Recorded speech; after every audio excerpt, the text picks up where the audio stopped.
السلام عليكم ورحمة الله وبركاته. ازيكم عاملين ايه؟ يا رب كلكم تكونوا بخير وصحة وسعادة. النهاردة ان شاء الله فيديو جديد. انا وعدتكم الفيديو اللي فات اننا هننزل طريقة عمل الليمون المعصفر.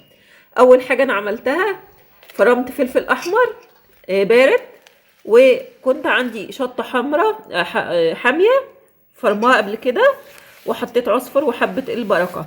عشان تعملي كيلو ليمون هتاخدي حوالي ربع كيلو ملح، وهتاخدي معاه اللهم صل على سيدنا محمد معلقه حبه البركه، معلقه عصفر. ده ببساطه كده الخلطه. وبتحطي شطه دي على حسب الرغبه، لو انت بتحبي الحراق بتحطي معلقه لكل كيلو تقريبا، او يعني تقريبا معلقه لكل كيلو. انا حطيت لي الكميه، انا هعمل 6 كيلو، حطيت 3 معالق. احنا كنا عاملين اصلا شطه كده، هريسه شطه كده لوحدها ضفناها عليها. هنحط بقى الفلفل الاحمر. دي عباره عن شطه فلفل احمر، حطينا كوبايه 3 معالق شطه، وحطينا كوبايه فلفل احمر. وهنكمل كده الملح، وهنشوف كمان ممكن نزود ملح عن كده لان الكميه كتيره. الكيلو تقريبا ربع كيلو ملح، ممكن يزيد ممكن يقل على حسب نوع الملح بالظبط يعني. ادي كده دي الخلطه احنا بنقلب فيها، ولسه هنضيف فلفل احمر كمان. زي ما انتم شايفين اهوت، شايفين اللون الجميل ده كل على فكره هو في الحقيقه اغمق بكتير، هو طالع هنا برتقالي عامل زي تسبيكه المحشي كده. طالع لونه كده كانه تسبيكه المحشي. شايفين حبه البركه باينه اهي، والعصفر والفلفل الاحمر والشطه. انا مش حاطه شطه كتير، حط حوالي 3 معالق ل6 كيلو، لان احنا مش بنحب الحرق. انا بحط الشطه دي مجرد ريحه بس. بقى لنا كده كوبايه، ويبقى كده لكل كيلو من الليمون اخدنا كوبايه فلفل مفروم. انا فرمته في الخلاط علشان بس ايه، انا بفرمه في الكبه في العاده، بس انا فرمته في الخلاط لان كنت مستعجله ومكسله اطلع الكبه. مش هتفرق كتير يعني. زي ما انتم شايفين اهوت. هنبدا بقى بايه، نحشي مع بعض الفلفل اهوت. حط كمان كيس ملح يا روان. ماشي. كده الهريسه اللي انا بقول لكم عليها بتاعت الشطه دي، شطه على ملح بس. حطينا منها كده ايه معلقه، هنضيف تاني ونشوف هتحتاج تاني ولا لا. خلاص كده ضفنا كمان معلقه زي ما قلنا لكم من الشطه اللي هي الهريسه اللي على بعضها ملح وشطه دي. هو ده على فكره، هو ده كده لونه الطبيعي. هو مش عارفه كان طالع في البدايه برتقاني ليه. تمام، هو ده كده ايه لونه. نكمل بقى تقليب ونوريكم ايه خطوه الحشو.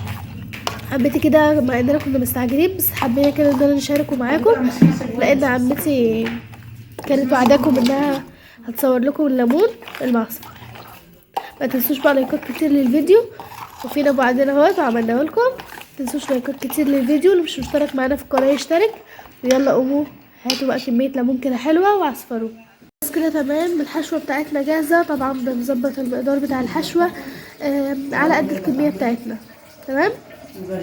معلش يا جماعه صوتي بيخلف كده شويه عشان عندي برد. جامد. وريني كده. الليمون بتاعنا كده بقى بنغليه غلوه واحده. لا حلو. هو حاليا اهوت بعد ما غليناه سيبناه كده شويه طرى خالص وبقى جميل اهو. هنوريكم بقى واحنا بنقسمه ونحشيه كل حاجه، الخطوات كلها. حطينا كده من الجردل الكبير ده، حطيناه بقى حطيناه في طبق كده. هنبدأ بقى نحشي طبق بطبق كده ونظبط. بنقسم كده بالسكينة بالراحة بالراحه كده بس ايه، بنقسمه كده على الأربعة. الليمون الميه اللي هتنزل دي كلها نردها تاني في البرطمان عشان ايه يتخمل بيها. لسه ما اشتغلش منين. وريني عليا. لازم نحاسب خالص علشان ما يفعصش مننا. تمام كده نقسم على 4. هو طبعا مش بنقسم للآخر يعني، بيبقى شكل وردة كده من فوق. نحط الحشوة بتاعتنا.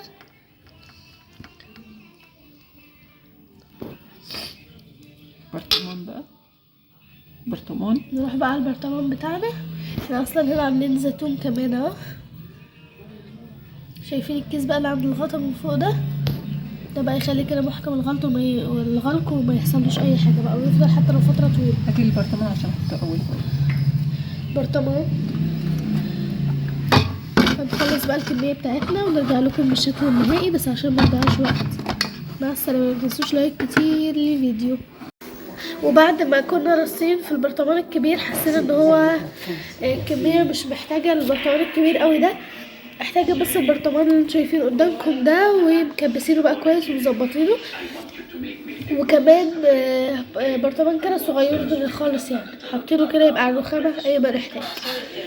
تمام زي ما انتوا شايفين كده. علشان بعد كده بقى منجيش على مرحله الرص ونحتار بقى. ده اصفر اهو، ده اصفر يا جماعه، عامل زي الدوده. تمام بعد كده مش هنحتار بقى على مرحله الرص خالص، هنحط كده طبقه من الليمون، وطبعا هينزل عصير ليمون. تمام واحنا بنقصه كده، احنا بنقصه عشان خاطر بنحشيه، هينزل عصير ليمون. هنحط عليه معلقتين من الخلطه ديت، نقلبه فيه كويس ونحطه من كل طبقه والتانيه. وفي الاخر بقى كده تحطوا معلقتين في الاخر كده مع شويه عصير ليمون. ويا سلام يا سلام يا سلام بقى على الطعم. شايفين كده زي ما انتم شايفين، هتلاقوا البتاعه كلها كده متغلغله بالبتاع بالعصير والخلطه، غير ان هو من جوه كمان، ده كده من بره، من جوه كمان احنا حاشينه كويس ومظبطينه كده ايه، وخلينه يتنكه كويس من جوه. هفتح كده البرطمان دلوقتي واوريكم الشكل اللي هو عامل ازاي.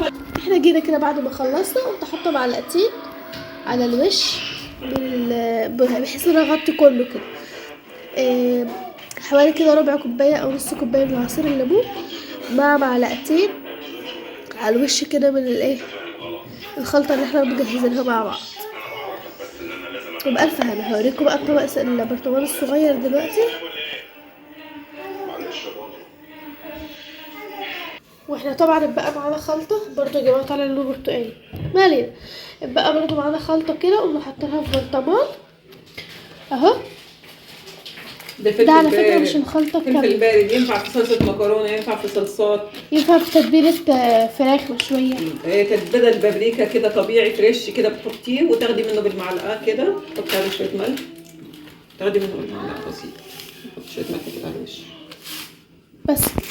بصوا بقى الطبق الصغير الجامد بتاعنا ده برطمان. ده طبق ايه؟ برطمان. انت عارفه ما تصوريش. لا بصور اهو.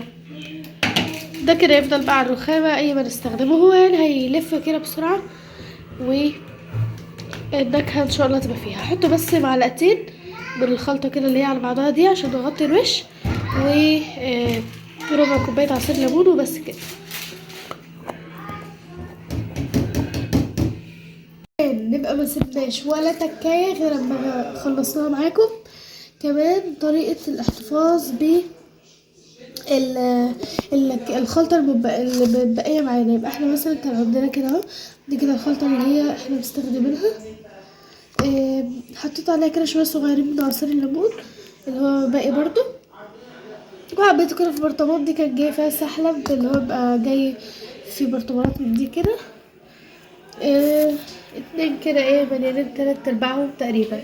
وهيفضلوا بقى لأي حاجة، عملنا مثلا ليمون كمان مرة، عملنا خيار، عملنا اي مخلل هنحتاجهم يعني.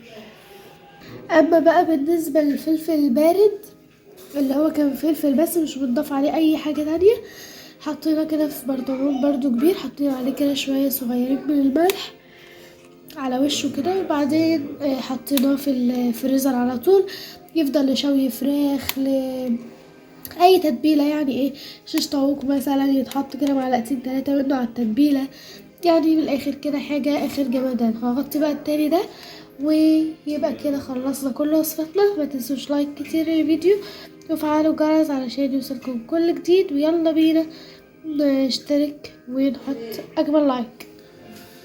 مع الف سلامه، باي يا جماعه.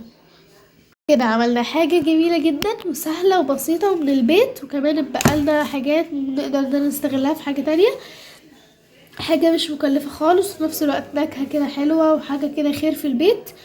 ويبقى احنا كده بنعمل معاكم اهوت انواع المخللات، وعملنا معاكم قبل كده وعمتي برضو كانت عملت معاكم البدنجان اللي هو مسلوق ومتبل ومتخلل كده. عايزاكم برضو لو انتوا مشفتوش الفيديو ده اللي هو بتاع البتنجان. انزلوا تحت في القناة شوفوه، متنسوش طبعا لايكات. وان شاء الله يا رب بس يكون الفيديو عجبكم، وان شاء الله انتظرونا كده في فيديوهات اكتر و حاجات كده مختلفة، وهنعمل ان شاء الله ديكورات الفترة الجاية وهنظبط الامور يعني. الحمد لله راجعين بكل قوتنا، هنظبط معاكم القناة ان شاء الله، وهننزل فيها فيديوهات جميلة وهتعجبكم بإذن الله. والسلام عليكم ورحمة الله.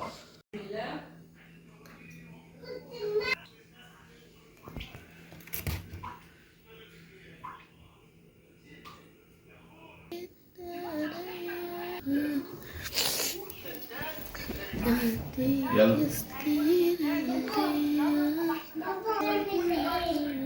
بتصور الحاجات العفاشة اللي على الأرض.